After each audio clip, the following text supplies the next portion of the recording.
Welcome to the Community Foundation Tyne and Wear and Northumberland's webinar for professional advisors on how to speak to your clients about leaving a gift in their will. I'm Lisa Kappelman, Head of Giving and Philanthropy at the Community Foundation, and the aim of this event really is to help professional advisors to have that discussion, and we have an expert panel here lined up to share some practical and some personal insights, and I will let them introduce themselves in just a moment. A couple of housekeeping points before we start. We should have time at the end for some questions. So along the bottom of your screen as a participant, you should see the Q&A section. Please post any questions that you have in there. You can do that as we go along, and we'll hopefully get to them at the end. We're not going to be using the chat function on the webinar today, so don't post anything in there because it won't be picked up. And just so that you know, we are recording this webinar, which people will be able to view it later, and we'll also be able to share it on social media. So let's get started. To set the scene, as a community foundation, we work with donors to help them support the causes and the local charities that are really close to their heart. We manage nearly 300 named funds, which have been set up by individuals, businesses, charities and other organisations. And the funds that are set up by individuals have either been done so during their lifetime or through a legacy gift. And for many of the legacy gift funds, we were able to agree with the donor during their lifetime what the fund should support after their death, which just gives them the peace of mind that their wishes will be carried out long after they are gone. And the key to us connecting with these donors is professional advisors. And whilst we've worked with many advisors and advisory firms over the years, we know that there's always more that we can do to raise awareness of the options and the flexibility that giving through the Community Foundation can offer. And that's why professional advisors are really key. So I'm going to hand you over now to our panelists to introduce themselves, and if we just go alphabetically, so we'll start with Alison. Yeah, hi, good afternoon. I'm Allison Hall. I'm a partner with Ayre and Kilner in the private client team. So I deal with drafting wills and administering estates on a day-to-day basis. I've been involved with the Community Foundation for probably over 20 years. I'm not exactly sure how long. And throughout that time, one of my roles was to chair the Women's Fund panel, which gave me a great insight to how the Community Foundation works, but also because we were awarding grants, it gave me a great opportunity to see how a panel works and how the decisions are made. I'm currently a trustee of a charity called Wagon Company North East Friendship Dogs, which is a charity that aims to end loneliness in the elderly in our region. As a founding trustee of that, I've been involved in seeing how you set up a charity, what it takes to raise funds and encourage people to support you. But also then I get involved in grant applications to organisations such as the Community Foundation. So you get to see actually what you need to show to be able to benefit from a charitable gift. So I think all that really helps me when advising clients and talking about how to make charitable gifts and what they need to consider when they're thinking about what organisations they should be supporting, either in lifetime or on death.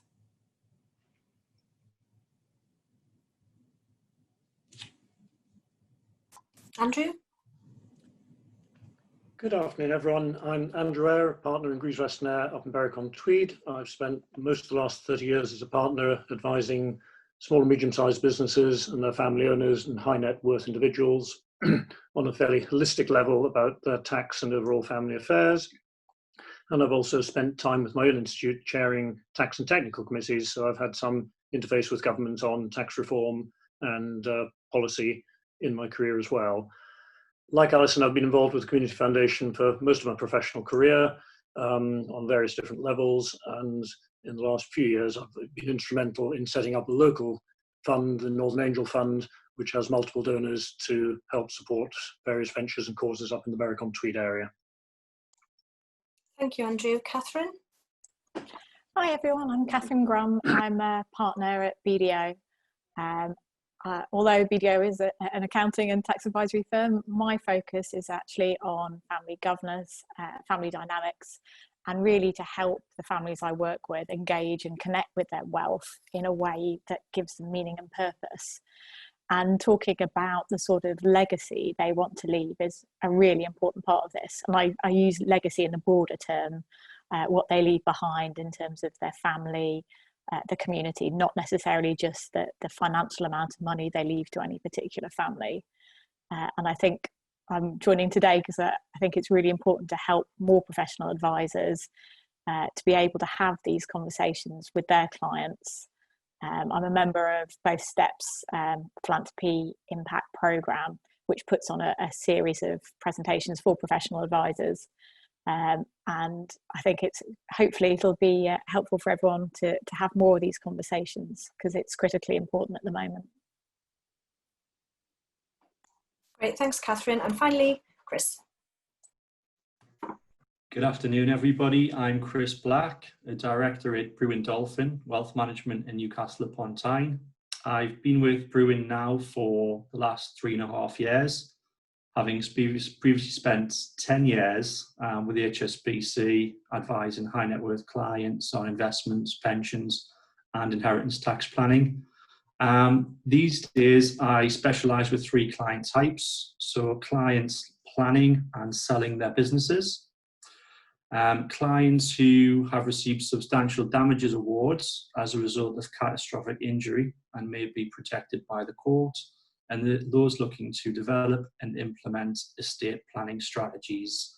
My connection with the Community Foundation is that I have a number of clients who have lodged funds with the Community Foundation via a lifetime gift and have talked to me extensively about their motivation for doing so and why the Community Foundation was chosen as part of that process. Great, thank you everybody. Lots of experience and knowledge amongst our 4 panellists today. Thanks from me for taking the time out to do this. First of all, just to set the context, we're going to ask Chris to give some information on data research he has access to through Brewin Dolphin. So I'm going to ask Chris to talk about that first. Thank you. Okay. To put the public finances into context, the Office of National Statistics have revealed that the sheer cost of the COVID-19 response has meant that the government debt has now risen to over £2 trillion for the first time. According to data on spending measures, such as the widely known furlough scheme, that's meant government debt is now £226.7 billion higher than the previous year. That's from data taken at the end of July. So although the 2 trillion figure seems insurmountable, the pandemic made it inevitable as tax revenue nosedive and spendings on schemes and grants to help individuals and businesses has skyrocketed. At the end of July, debt is over 100% of GDP for the first time since March 1961. The Office of Budget Responsibility suggests that borrowing in the current financial year could increase to around 322 billion, which is a 6-fold increase on borrowing over the same period in the last financial year. So data from the British Business Bank, which is the UK government's economic development bank, recorded a total of 1,237,779 government-backed loans to small businesses, totaling 52.7 billion. And these have been administered through the well-known Bounce Back Loan Scheme, Coronavirus Business Interruption Scheme, and Coronavirus Large Business Interruption Loan Scheme. Rishi Sunak was recently quoted in The Independent saying that the figures are a stark reminder that we must return our public finances to sound footing over time, which will inevitably require difficult decisions. So the baby boomer generation, so those born between 1946 and 1965, are estimated to carry around 80% of private wealth in the UK. As they are now starting to retire, their financial objectives are changing, and most of our clients face a number of estate planning considerations. Society is aging, and care costs at the front of mind for older people.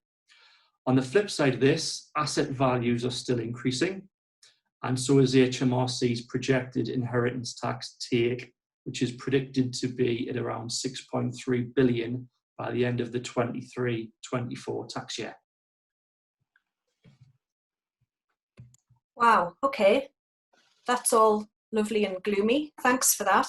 But I think quite necessary to, at this current time, just to sort of have that context. Andrew, I think you wanted to share some of your thoughts on reform of tax relief, specifically inheritance tax reforms. Yes, Lisa. That's an awful lot of money we're borrowing, and on the assumption we can't borrow that forever, I'm going to share with you a few of my thoughts on what might happen. So I'm sitting here with my crystal ball and my watch to try and do that in less than 5 minutes for you. Again, the experts reckon that to get public finances broadly back into balance, the government needs to raise about 40 billion. Now, if we did that with income tax, that's putting income tax up 8%. And I think that's probably politically and economically unacceptable, particularly when they've got the triple lock in there, which is the commitment not to raise income tax, VAT or national insurance during the life of this government. So that means you're really looking at capital taxes. When we look at capital taxes, there's essentially two things you can look at: reliefs or rates. If we look at reliefs, there are actually 1,190 different reliefs on the tax statute books at the moment in 2019. These cost the country, the taxpayer, 159 billion, and the top 10 of those cost 117 billion. So obviously that's, something the government can get their teeth into and raise some significant sums if they choose to. Looking at capital gains tax first, the Office of Tax Simplification have recently been asked to look at this, and I think there are one or two things that we could see changing there that have been suggested. For as long as I've been in practice, any gain on your house, your private residence, has always been tax-free. But again, I don't think we can necessarily assume that's going to be the case going forward. There's an argument for that if you're moving up the property ladder because you need your money to buy the next house. But actually, if you're moving down the property ladder and releasing equity, then is it necessarily fair on the younger generations that that element of the gain should be tax-free, or should there be some tax on that? At the moment, throughout our professional life, assets have been uplifted to their market value on death. And again, there's a suggestion that that should be changed so that inheritors acquire assets at their original cost, not necessarily at the date of death value. Entrepreneurs' relief has already been tampered with a little bit by the government, and this is basically giving tax relief to those selling business and other qualifying assets, reducing their capital gains tax rate down to 10%. Now again, in the last year, there's full statistics available. There are only 46,000 taxpayers actually claimed that, and they had £27 billion worth of gains and paid only £2.7 billion worth of tax. They've already reduced the amount of relief on that, and again, it could change further. Politically, it's probably more acceptable. There's relatively few people there, and it does have the advantage that those people do actually have some money, so that helps. Rates, again, there is talk about moving capital gains tax rates to income tax rates. That used to be the case some years ago, and then they flipped it to make them lower rates. At the moment, the effective average rate of tax collected under capital gains tax is about 15%. So if they can get that closer to 25%, instead of raising 9.5 billion, they'd raise about 15 billion. So, that again is quite an easy achievement to probably get at least a quarter of the tax take they want to by just aligning income tax and capital gains tax rates. Inheritance tax is the next big capital tax issue. And again, there is already an Office of Tax Simplification report out there. And again, an all-party parliamentary group have actually looked at that and made a report with various recommendations to Parliament. So there are suggestions in there. And I think for me, if I was the Chancellor, I think unlimited reliefs for business and agricultural property relief, I think they're difficult to justify in the current environment. Why should someone be able to pass on £200 million worth of assets when somebody with £1 million estate is having to pay tax? So, for me, I would be possibly putting limits on those. There has been talk about putting lifetime limits at a much higher level, perhaps saying, right, instead of the £3,000 annual gift and the unlimited gifts out of income, you maybe have a lifetime allowance on a 5-year clock of say 30,000 a year, whether it's out of income or other assets. And the quid pro quo for that is that you perhaps simplify the tax at death. You abolish and limit a lot of the reliefs, and you reduce the tax rate from say 40% to 20%. So overall, it would be a lot simpler, a lot easier to collect. People would probably go to less great lengths to avoid it if it's a more reasonable rate, and they would probably raise more tax. So again, I think we could see simplification and elimination of many of the reliefs, but possibly a slightly lower tax rate in its place. The other outliers, I think, a little bit of wealth taxes. We don't really have a wealth tax as such in this country. Many European countries do. The French equivalent wealth tax raises about 6 times as much as we get from inheritance tax, for instance. And again, if you look at that, if you say, right, we're not going to tax houses that people live in, and we're not going to tax pensions because that's politically unacceptable, it doesn't actually leave that much wealth. But in terms of sort of equity, is that something they might want to do? Because there is quite a lot of money tied up in bonds and ISAs and things like that that wealthy people are effectively paying no tax on. So again, it's a possible target, but I think would be quite complicated and expensive to collect and probably raise relatively little amounts. And the other area we could see some changes in is pension reform, I think a little bit. Again, often talked about, do we continue to get high rate tax relief benefiting mainly high rate taxpayers, or is there a more average rate applied that everybody gets the benefit of at less cost to the exchequer? And again, does that 25% that we can have out tax-free get impacted, perhaps reduced or eliminated? And that's me pretty much run up to my 5 minutes. So there you go, Lisa. Thank you very much. Well done, Andrew. So yes, I think maybe you've got some of the answers there, perhaps, I don't know. But notwithstanding any changes that might take place very soon, Catherine, just still on the practical side of things, you wanted to share some thoughts on lifetime giving versus legacies. Yes, and I think speaking today, this week there is a national campaign around leaving a gift in your will, remember a charity, and it's coming in the context of the financial crisis caused by the pandemic. And research from Charities Aid Foundation suggests that as many as 1 in 2 charities don't expect to be financially viable in a year's time. So clearly there is quite a crisis. And I'm not here to talk about the benefits or the pros of giving during your lifetime versus leaving a legacy, but more looking at some, I guess, of the practical differences between the two. But I think the one thing I would say about leaving a legacy is it can really make a difference. Some of the charities operating now are only surviving because of the legacies that they've happened to have received during the course of the pandemic. And if you look at well-known charities in particular, like RNLI, I think their statistics are about 60% of their funding comes from people leaving a legacy in their will, which they've saved about 142,000 lives since they were founded.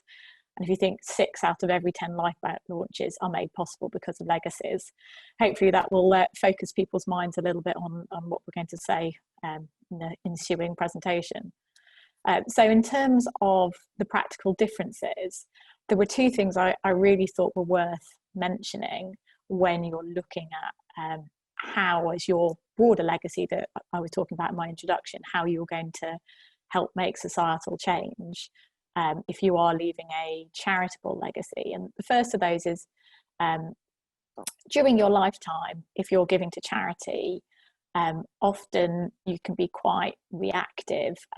Many people, myself included, give on an ad hoc basis. So if there's a particular campaign that moves me, I might donate to them. Or if I receive sponsorship requests from people making those sorts of donations. And really, I'm operating on quite a reactive basis.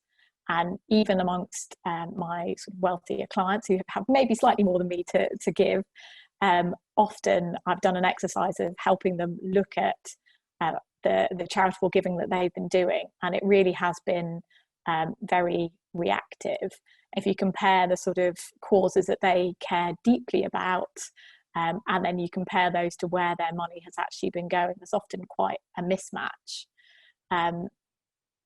You can't have that in the same way if you're looking at leaving a legacy, because you actually do have to be very deliberate and specify which charities you're going to support, which for some, they may have causes that have been close to them during their lifetime and they may come to mind easily, particularly where they've had a life event and have had a close connection and wanted to give back to a particular charity or organisation. But for many, actually, that can be quite a stumbling block and a cause for real sort of pause and reflection. How on earth, out of all the amazing charities and the amazing and concerning causes, do they choose who to give to? And therefore, starting those discussions early and enabling people to think through which causes they do want to give to as part of their legacy can be a really important step for advisors to help clients begin and to get over. The second point I just wanted to make, and again, this may be stating the obvious, but on the whole, you don't know when you're going to die.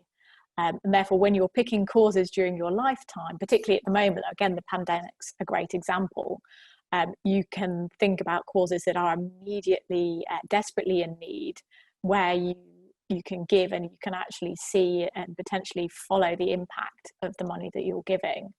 The challenge when you're thinking about charities you want to give a legacy to is it could be potentially quite a long way into the future. So how do you decide, and how do you know which charities to benefit? And I guess the one plug I would put in there for community foundations, which I think is worth thinking about, is that actually this can help resolve at least some of those issues, because if you are working with a community foundation, that money can be applied. You can give a sort of a more broad direction, and then at the moment when you pass away and the funds are transferred, then they can be applied to charities who immediately need it at that point in time. Thanks, Catherine. Yes, I would echo what you've just said there, because, well, only because I've had conversations with donors who've made provision in their will to leave a gift to the community foundation to set up a fund, and it's a double benefit, because they appreciate the fact that they can discuss in quite detail sometimes what they want to support through the fund after their death, but also it's comfort to them to know that if that's just not viable at the time when it comes to it, that they know that as a community foundation and our trustees, we would find something that is as close to their wishes as we can possibly get. So it's kind of a double comfort and a double benefit to them. So yeah, thank you for that. So Chris, you wanted to share some of your experience around sort of estate planning solutions based on financial predictions. So, as with any planning scenario, estate planning starts with establishing high level objectives and then breaking those down into the order of client priorities. So with estate planning, I'll often present this as a summary of the options that are available. So it will be around discussing the basics first, so the annual exemption, the small gifts exemption, gifts within normal expenditure, moving on to maybe larger outright gifts. So is it the right time as a donor and for the recipient to cascade wealth really from one generation to the next? Is it an appropriate time for the family? We'll summarise using trusts, and we'll talk about using trusts and the benefit being governance and control. But also, can the client afford to forego access to capital, to forego access to income? Can the client afford to make a gift if the growth is given away, but they want to retain access to the principal investment or the principal gift? Can they give away capital, but they need to retain the right to a predetermined stream of income payments to sustain their lifestyle?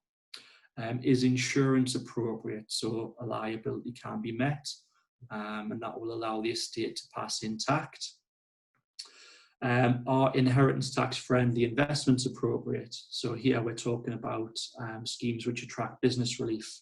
They can be capital preservation focused, they can be growth focused, such as an alternative investment market portfolio. There can be the client looking into unlisted investments that they might be interested in, or it can be an introduction from a wealth manager to something like an angel investor syndicate to find investments that will attract business relief. How I present charitable giving within this summary of options is to just establish, does the client have any philanthropic ambitions? Do they have a history of gifting to charity in the past? Which charities were there? Why? And again, it's been mentioned, but the merit of the Community Foundation is just that level of governance.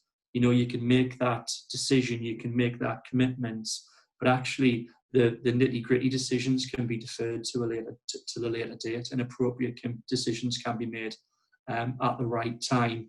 And also you can look at, legacy, leaving a legacy versus a lifetime gift. And actually most of the clients that I'm associated with who are connected to the Community Foundation have made a lifetime gift, and they've got a huge amount of pleasure out of seeing the capital granted and deployed in a way that's agreed with their connection at the Community Foundation.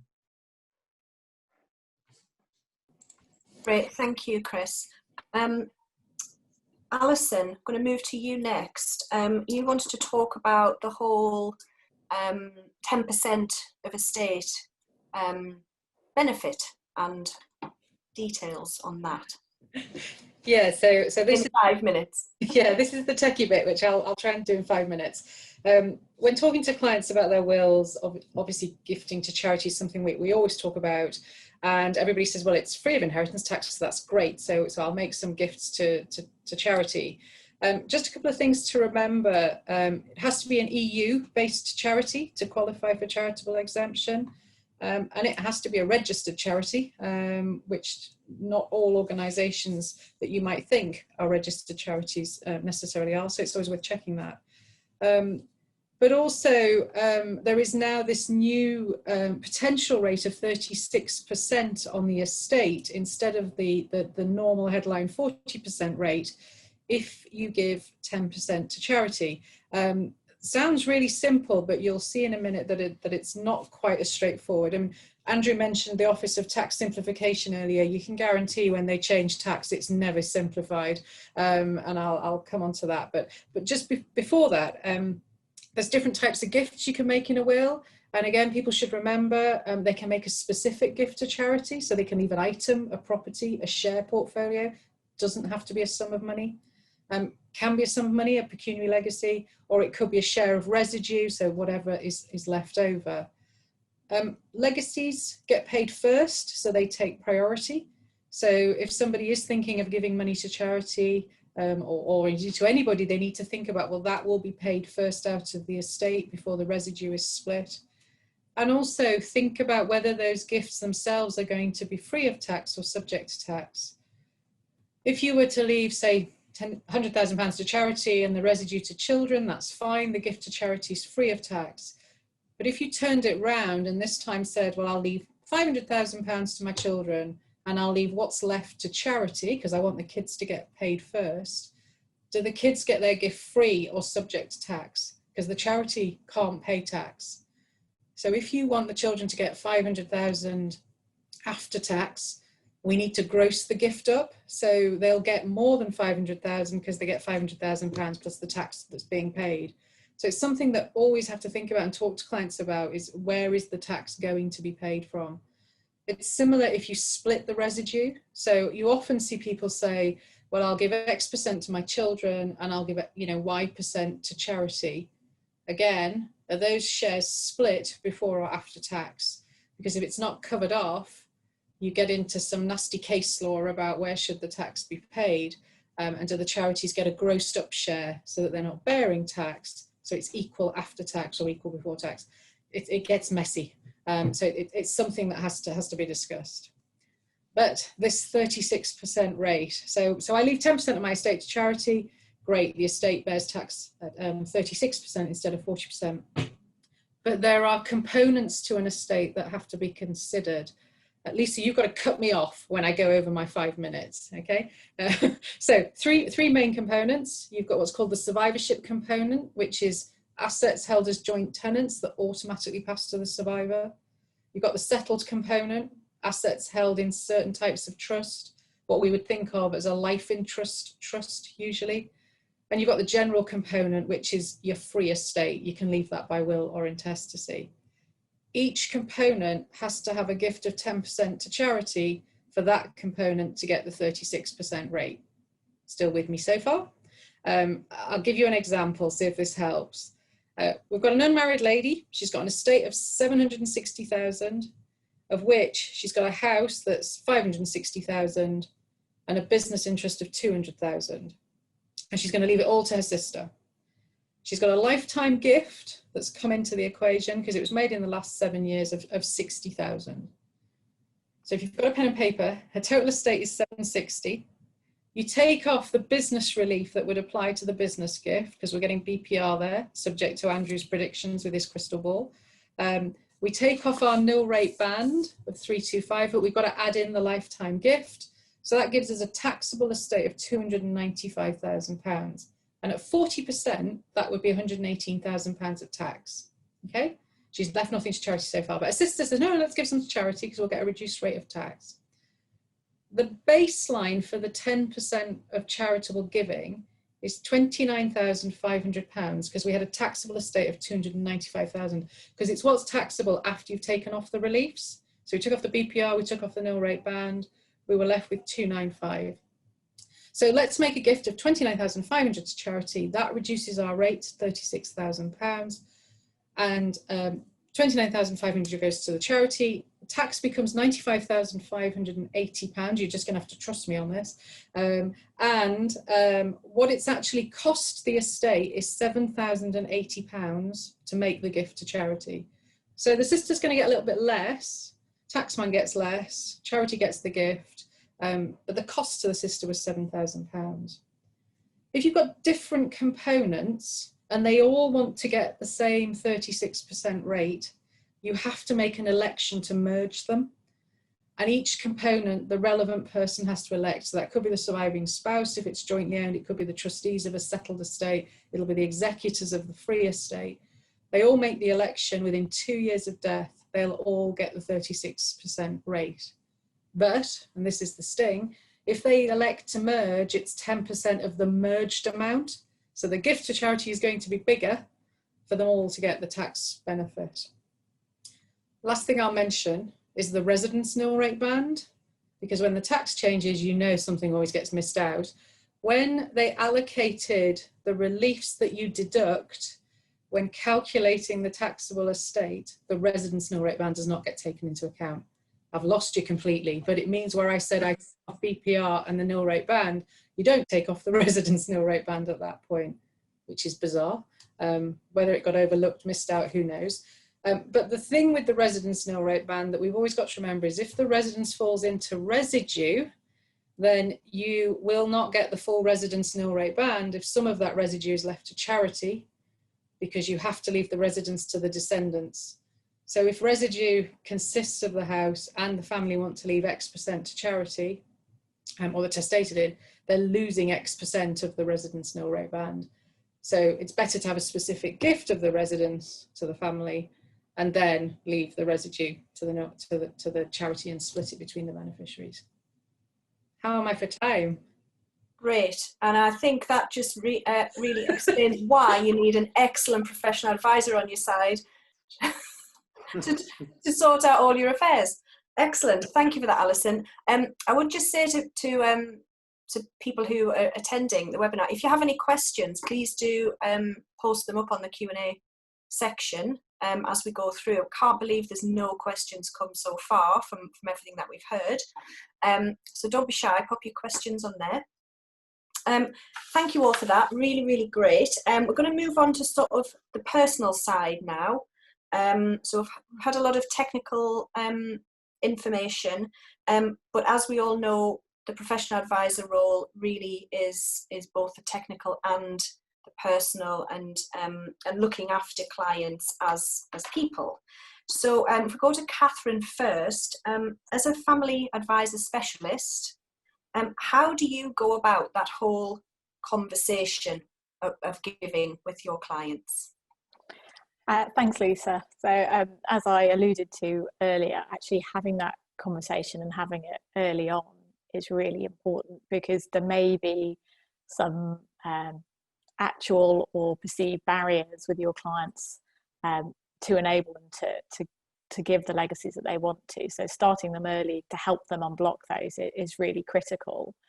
And I think Chris touched on a couple of ways in which you can raise that with the families. I think the key is, well, certainly what I've observed, advisors can sometimes be a little reluctant to talk to their clients about donating to charity. I think people can sometimes be worried that they might cause offence if they ask, if they're somehow being judgmental by raising it. And also sometimes there can be a concern with advisors if they're opening the door of a conversation around sort of charity and philanthropy, and that's not their area of expertise. Are they kind of walking into a black hole where they may have questions they can't answer? Because as professional advisors, we all like to be in a position where we can answer our clients' questions. However, I think, one of the main points I'd like to get across today is that, I've never had any negative pushback from a client when I've asked them about whether they're involved with charity, whether they are active in philanthropy, whether they would like to be. It doesn't mean they always say yes, they would like to be. I mean, only this week I was told by a client that the money that they were leaving was for their family and they didn't have any philanthropic plans. And that's okay. That's obviously someone's personal choice. And we moved the discussion on to talking about something else. But far, far more often, when you raise this with a client, you end up having this wonderful conversation with them about either an experience in their earlier lifetime or something that motivates them. And you really get to see a different side of your family, of your clients, whether it's them talking about their disabled son or treatment that they received. And it just gives you that sort of much broader dimension and perspective. I'll give you, my own personal example. Everyone else was talking about why they were connected with the Community Foundation, and I'll be honest, I don't have a 20-year history with the Community Foundation. My relationship with you is only sort of a couple of years, but actually it stems from my grandfather, and there's a photo of him up there who was a miner in Camas. And seeing how the community in Camas reacted as the mines were closed and hearing about that through my family history has given me a real connection to the area and a real desire to want to help. And it's those sorts of conversations, if you're having those with your clients, you learn a lot more about the history, and that actually helps you advise them looking forwards. I think another reason why I would encourage people to have these conversations with their clients is that actually clients want to talk about this. In a survey that was conducted, so I want to get my own statistics in, everyone else has got statistics and numbers, but a survey conducted by Philanthropy Impact, they spoke to about 500 high net worth individuals, and they rated the philanthropy services they currently receive from their advisors on the whole as poor. That's the average result. Obviously there are some very good advisors and very good conversations, and clearly everyone on the calls would fall into that. But also research by the Charities Aid Foundation found that as many as 2/3 of clients wanted more philanthropy support from their advisors. So clearly, if we are able to have and engage in these conversations with our clients, we're going to have better conversations. They tend to be more long-term conversations, and they're fulfilling a need that our clients have. So it's win-win. And I think it also helps us to align our values with our clients' values, because again, I think everyone who's either speaking on this call or dialed in demonstrates that they are interested in helping in this area. And for those of you that want more resource to help you have those conversations, just a few ideas. I mean, the first one is clearly the Community Foundation, again, another plug, but you have a lot of resources and you put on events like this for professional advisors to help with those conversations. And I think I'd encourage anyone on the call who wants to know more to reach out to Lisa or others in the team. Another good option is Philanthropy Impact, which is a charity I've mentioned earlier that's set up to help professional advisors give more and better philanthropy advice. Again, they put on free webinars. There's a lot of information on their website. So I just encourage people to have the conversation and ask if you want help and support with it. That's great. Thanks, Catherine. I have some stats of my own, not to be left out completely. Just a recent poll have found that 40% of people over 40 would be happy to leave a gift in their will, whilst only 9% of charity donors aged over 40 actively rejected the idea of legacy giving. So even just from those two very basic stats, it feels like there's lots of scope to have meaningful conversations with clients. Chris, you wanted to talk about, or I wanted you to talk about your approach, some tips on how you approach opening that discussion. Yeah, I mean, I think it's key for financial advisors and wealth managers to just realise that they need to, keep up to date with the changing landscape of estate planning, and they do require the knowledge and understanding of the full range of options beyond the traditional gifting and gifting via a trust. And one of the things I wanted to talk about was introducing cash flow forecasting or other modelling methods as part of a client conversation around estate planning. And for me, this just makes perfect sense because it really assists in establishing a client's capacity to make a gift. It informs when a gift should be made, and it gives an indication of the outcomes associated with giving, whether that's lifetime giving or leaving a legacy, and it allows you to compare and contrast the outcomes associated with both those options. But what's in it for me for an advisor?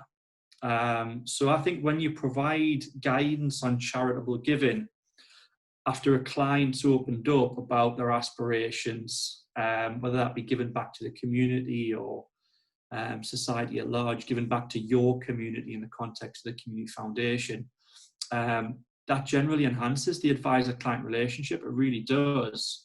And when you're providing tools and information to clients, it just reinforces you as an expert on giving, cements your trusted advisor status, and actually in a competitive marketplace helps to differentiate yourself.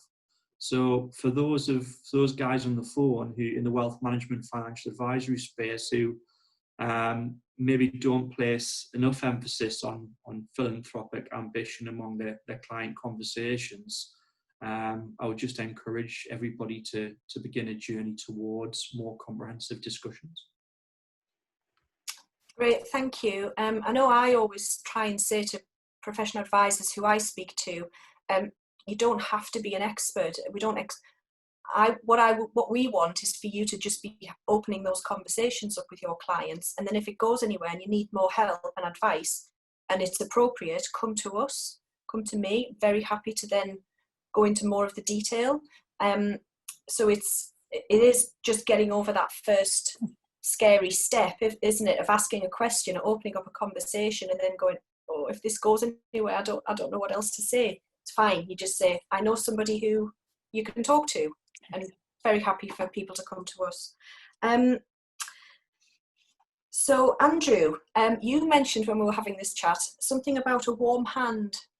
Yes, I think an expression I picked up earlier in my career, which I use quite frequently, is that it's better to give with a warm hand than a cold hand. And again, it sort of reiterates the point Catherine was making earlier, that actually making gifts during your lifetime gives you some benefit as well, because I think people do feel good about doing that. And whether those gifts are to family or to charities, they can see the benefit of those gifts on their family, on the charity, on the causes that are dear to them and that they're interested in. And I think there is a lot of positive benefit comes to people when they can do that and see the benefit happening during the lifetime. And I think the other thing I always ask clients to think about as well is that the statistics show that I think nearly 90% of all charitable giving goes to the top 10 charities.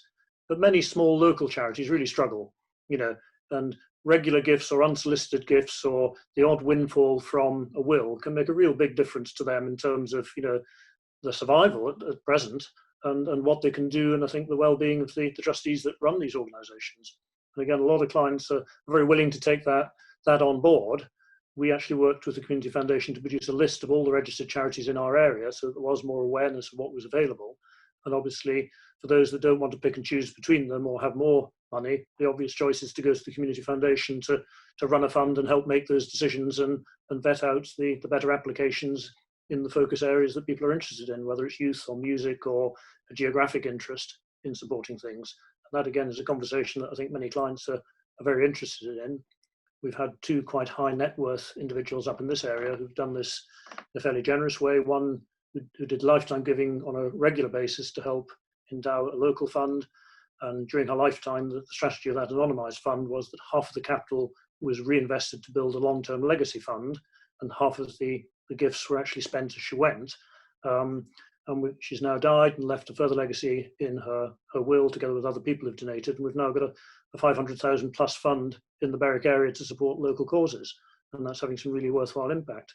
And again, we had another client who ended up, leaving £2 million to a similar fund for the benefit of local organisations. And again, his focus is that he wants to give 3-year awards for core funding to key organisations in the area, so that they can feel more secure about their own position and their own future and the delivery of things to this area. And again, that's, it took a year and a half or so of conversation, with ourselves and with the community foundation to structure that as he wanted, and it's now starting to have impact in the community.